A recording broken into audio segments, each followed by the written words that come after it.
A fun fact about my grandpa is that he used to fly helicopters for the Army. Unfortunately, I don't seem to have inherited his gift for flight.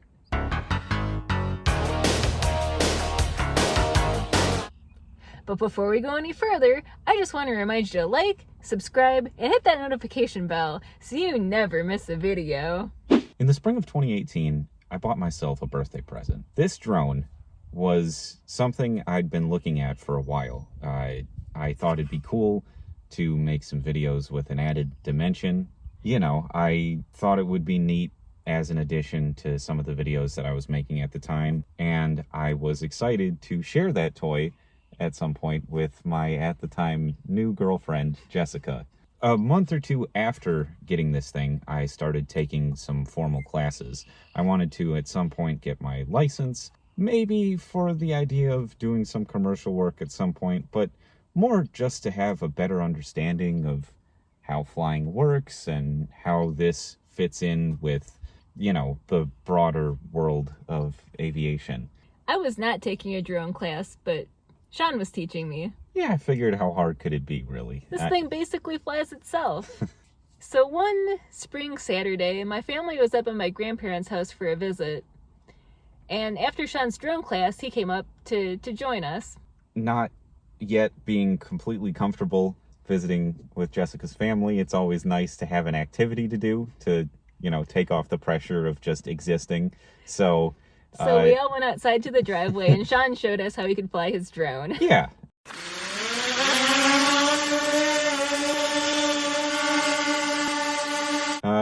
It was fun, you know. I flew around the house a little bit, took a look at the railroad tracks, and after a few minutes in the air, I handed the controls off to Jessica so she could take a look at it and get a feel for it. Yeah, so I took over the controls, and I flew out over the yard, over the woods, over the railroad tracks, over the cornfields. I went pretty far. So one thing you should know about these types of drones is that the battery life is not as long as you might think. Only about 15 to 20 minutes, although that really depends on how cold out it is, how old the battery is, that sort of thing. But it's really not that long that you can be up in the air on one battery. Another thing you should know about these drones is that once your battery level gets to a certain percentage, it starts making this beeping sound as a warning to let you know that it's time to turn around and think about landing.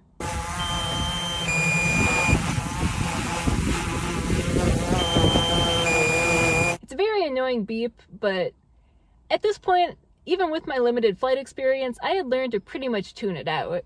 I don't know who taught you that. It wasn't me. I decided it was probably about time to turn around and start making my way back so I could land. And then I saw a hawk. Now, a drone is not the best camera for bird watching. It's a very wide angle lens, not very good for spying on birds. And birds aren't like huge fans of drones either. They're not like gonna come up close to it. But regardless, I decided to follow this hawk. Lost track of it immediately, but I had burned some time doing this. And now things were getting kind of urgent. The battery was definitely running out, but at this point I was out over my grandparents' neighbor's house. And so another fact about these drones is that when the battery gets very low, it'll just try to land itself. It'll just go straight down and land. And you can steer a little bit, but only in a downward direction. And unfortunately, I was directly over a tree. So before I even really had time to panic or process what was going on, I crashed into a tree. Yeah, I mean, crashed is maybe overselling it a bit, but I gently landed 80 feet up in a tree. The drone, we don't have them on today because we learned from this incident, but the drone was at that time equipped with propeller guards that formed a cage around the outside of the propellers. These are useful if you're flying around people at all. You know, you don't want to crash into someone and really cut them bad with the propellers. It provides sort of a safety guard around that. But that also means that you've got a solid thing to hook on when, say, your drone touches down amidst a crown of branches. Right. So it was just kind of hanging there. So we run over to the tree, and that thing is way up there. And this is a pretty solid tree, too. It wasn't like you could just shake the trunk and have the drone fall. We couldn't climb the tree because it didn't have any branches until pretty high up. What do we do? Yeah, my first thought at the time was, We're doomed. well, I don't know about that, but I thought, oh, I have my drone instructor's contact information. You know, the place I take classes isn't that far away. What if I just try to get into contact with him? Maybe he can bring his big drone out and we can rig a hook where he can get above and kind of fish the drone out of the tree. But I couldn't get a hold of him in time, so no luck there. We were really stumped, honestly, because who's got anything that can get that far up in a tree, especially on a Saturday afternoon or whenever this was. Yeah, and like all the ladders we had access to, like it was just so high up in that tree. There was no easy way to get to it. And there were storms in the forecast for that night, so we were worried about that. So I think it was your grandpa who went on his computer, looked up on Google, I guess, found a forum with people who had had similar issues in the past. And one thing that people suggested was try to get some sort of high tensile strength fishing line over the branch that was the issue. And then you can kind of jiggle the branch to knock the drone loose. So, barring any actually good options, that was what we decided to pursue next. Yeah, so Jessica, her grandpa, and me all get into Jessica's grandpa's car, and he takes us to Fleet Farm. And this is, I mean, it wasn't my fault, really, but kind of. It was my fault. It was my drone, and I was a little worried about making a decent impression upon Jessica's family, so I was just kind of embarrassed for myself, and I just felt bad. Yeah, I think you were thinking that you had just cost me $1,000. I wasn't even that worried about that specifically, like more just what a mess. Like, your grandpa's never gonna so much as let me touch a scissors in the future. You've lost all respect. Yeah. Again, what was his job in the Army? He flew helicopters. And taught other people to fly helicopters? Yeah. So, yeah. But I don't think he ever flew drones. I don't think those are really a thing. Yeah, I'm sure he would have had a Back in terrible the time. 60s. He would have struggled mightily. I'm so much a better pilot. So what did we buy? So, we were after a slingshot, a fishing line, and some weights to give the line some mass, to give something to shoot. And in short order, we found all of this stuff with the help of a Fleet Farm employee. When he asked what we needed this combination of items for, what did your grandpa say? Turkey hunting. And then we didn't explain further, so either the employee believed us or didn't care to probe us any further about our plans for the afternoon. So then we drive home, and now it's time to test out the slingshot.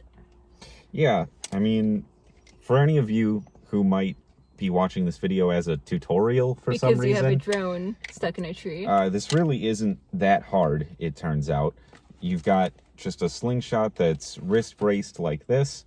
Ours has these fancy fiber optics for sighting purposes, but all you do is just tie a fishing weight to the end of your string and try to get it over the tree. I think it took me 2 shots to get it over the right branch because it was that high up that I just kind of had to shoot it over the tree in general. It was way up there. And that worked. So But yeah, you're a pretty good shot. It didn't take you that long. In short order, we got our line over the tree and sort of set ourselves up a team situation. Like I Yeah. was in charge of shooting and then shaking the line, and then you I were in was in position charge of to catch. catching the drone when it fell.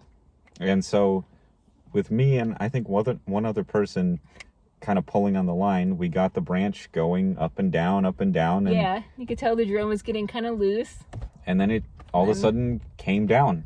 And I ran to catch it, but I was on a hill and it was also kind of muddy. So I wipe out, drone falls down, splats in the mud next to me. And honestly, I think it's a good thing that it landed in the mud because Sure. it was totally uninjured. From the fall, anyway. The propellers were pretty chewed up, but miraculously, I think it could have been less injured if you caught it, but I guess we're not here to litigate that now. that's also not one of my skills, catching things. Yeah, you didn't inherit your grandpa's flight aptitude or Or his collegiate softball athlete. skills. So, yeah, the drone came down. Obviously, the propellers were kind of shot after that. But you had a backup pair, Yeah, so And you're able these- to pop those on. these you're things good to happen, go. not specifically these They things. give you but extra propellers because they know that you're gonna run into things. Is that why they give you extras?